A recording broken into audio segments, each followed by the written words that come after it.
सभी विद्यार्थियों को सुप्रभात। हाँ तो विद्यार्थियों, अलंकार प्रकरण की श्रृंखला में आज हम यमक अलंकार के बारे में अध्ययन करेंगे। तो आज हम जिस अलंकार के बारे में पढ़ने जा रहे हैं उस अलंकार का नाम क्या है? यमक अलंकार। तो सबसे पहले देखते हैं लक्षण। सत्यार्थे पार्थकर्थाया सवर व्यंजन संहिते कर्मेण तेन आवृत्ति यमकम विनिगद्यते। सत्यार्थे पार्थकर्थाया सवर व्यंजन संहिते कर्मेण तेन आवृत्ति यमकम विनिगद्यते। अर्थात जहां पर स्वर व्यंजन समुदाय की आवृत्ति होती है लेकिन अर्थवान होने की स्थिति में दोनों का अलग अलग अर्थ होता है। कहीं कहीं पर आवृत्ति होने पर दोनों शब्द सार्थक होते हैं, कहीं कहीं दोनों निरर्थक होते हैं, कहीं पर एक सार्थक व एक निरर्थक होता है। तो कहने का मतलब यह कह रहा है सति अर्थे पार्थक अर्थाया सवर व्यंजन संहिते कर्मेण तेन आवृत्ति यमकम विनिगद्यते। तो जहां पर स्वर व्यंजन समुदाय की आवृत्ति होती है लेकिन अर्थवान होने की स्थिति में दोनों का अलग अलग अर्थ होता है। कहीं कहीं पर आवृत्ति होने वाले दोनों शब्द सार्थक होते हैं और कहीं कहीं पर दोनों जो पद होते हैं वो निरर्थक होते हैं। कहीं कहीं पर एक सार्थक व एक निरर्थक होता है, वहां पर यमक अलंकार होता है। यानी जब पदों की आवृत्ति होती है तो उन पदों की जो आवृत्ति होती है वो आवृत्ति कहीं कहीं सार्थक हो सकती है, कहीं कहीं निरर्थक हो सकती है। तो इस प्रकार से पदों की बार बार जहां पर आवृत्ति होती है वहां पर यमक अलंकार होता है। तो यमक अलंकार कहाँ होता है? जहां पर पदों की आवृत्ति होती है। और हम देखेंगे कि वो आवृत्ति सार्थक भी हो सकती है और निरर्थक भी हो सकती है। कहीं कहीं पर जो पद होते हैं वो एक सार्थक व एक निरर्थक भी हो सकता है। तो अब हम देखेंगे इसका उदाहरण देख रहे हैं। उदाहरण है नव पलाशवनम पुरः शफुट प्रागत पंकजम मृदु लतांतम अलोक्यत सह सुरभिम सुमनो भरे। तो इस प्रकार से प्रस्तुत पद्य में प्रथम चरण में पलाश शब्द 2 बार प्रयुक्त हुआ है। पलाश पद है वो 2 बार प्रयुक्त हुआ है। यहाँ प्रथम पलाश का अर्थ पत्ते और द्वितीय पलाश का अर्थ ढाक है। इसी प्रकार से चतुर्थ चरण में शूरभीम पद 2 बार प्रयुक्त हुआ है। यहाँ शूरभीम का अर्थ सुगंधित तथा द्वितीय सुरभीम का अर्थ वसंत है। द्वितीय एवं तृतीय चरण में क्रमशः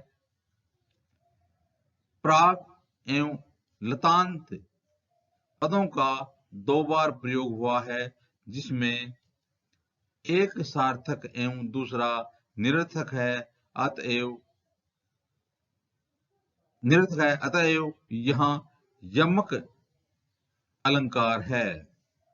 तो कह रहा है कि नव पलाश वनम पुरः। तो यहाँ पर जो पलाश पद है इस पलाश पद की आवृत्ति हुई है। जो हम देखें पहला चरण है तो वहां पर प्रथम पलाश है तो इसका अर्थ हो गया पत्ते। और द्वितीय पलाश का अर्थ हो गया ढाक। तो इस प्रकार से दोनों जो पलाश पद है वो सार्थक हैं, यानी निरर्थक नहीं है। इसी प्रकार चतुर्थ चरण में शूरभीम शूरभीम शूरभीम शूरभीम पद 2 बार प्रयुक्त हुआ है। यहां शूरभीम का अर्थ सुगंधित। शूरभीम का अर्थ क्या है? सुगंधित, सुगंधित। तथा द्वितीय शूरभीम का अर्थ वसंत है। एक प्रथम पद शूरभीम का अर्थ सुगंधित हो गया और द्वितीय जो शूरभीम पद है इसका अर्थ वसंत हो गया। तो द्वितीय एवं तृतीय चरण में क्रमशः प्राग एवं लतांत शब्दों का 2 बार प्रयोग हुआ है, जिसमें एक सार्थक है एवं दूसरा निरर्थक है। अतएव यहाँ यमक अलंकार है। तो इस प्रकार जब पदों की बार बार आवृत्ति होती है और उस आवृत्ति युक्त जो पद होते हैं वो सार्थक भी हो सकते हैं और निरर्थक भी हो सकते हैं, तो वहां पर कौन सा अलंकार हो जाएगा? यमक अलंकार हो जाएगा। तो इस प्रकार से यह यमक अलंकार की पहचान होती है कि इसमें जो पद होते हैं उन पदों की आवृत्ति होती है और वो आवृत्ति सार्थक एवं निरर्थक हो सकती है।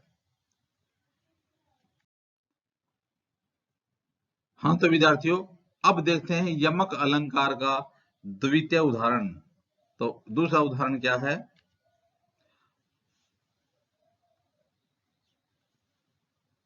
अस्ति यद्यपि सर्वत्र नीरम नीरज राजितम रमते न मृालस्य मानसम मानसम विना।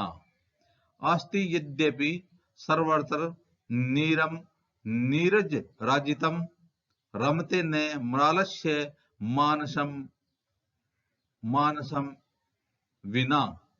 तो इस प्रकार से अर्थात यद्यपि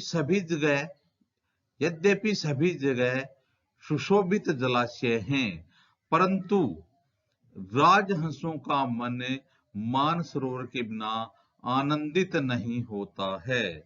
तो यहां देखेंगे कि यहां मानसम मानसम पद की आवृत्ति हुई है। तो यहाँ एक तो मानसम पद यह रह गया और इसके बाद अगला पद यह मानसम है। इन जो मानसम मानसम पद की आवृत्ति हुई है तथा दोनों जो पदों का अर्थ भी, यानी मानसम का अर्थ मन हो गया, पहले वाले मानसम का अर्थ क्या हो गया? मन हो गया, और द्वितीय मानसम का अर्थ हो गया मानसरोवर। क्या हो गया? द्वितीय का अर्थ हो गया मानसरोवर।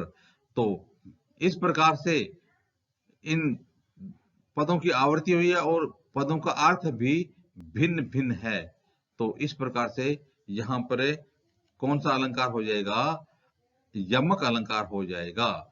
तो कह रहा है कि अर्थात यद्यपि सभी जगह कमलों से सुशोभित जलाशय हैं, परंतु राजहंसों का मन मानसरोवर के बिना आनंदित नहीं होता है। यहां मानसम पद की आवृत्ति हुई है तथा दोनों पदों का अर्थ भी, एक पद है मानसम उसका अर्थ मन हो गया और द्वितीय मानसम पद का अर्थ मानसरोवर हो गया, भिन्न भिन्न है। अतः यहाँ पर कौन सा अलंकार हो जाएगा? यमक अलंकार हो जाएगा। तो इस प्रकार से आज हमने यमक अलंकार के बारे में अध्ययन किया।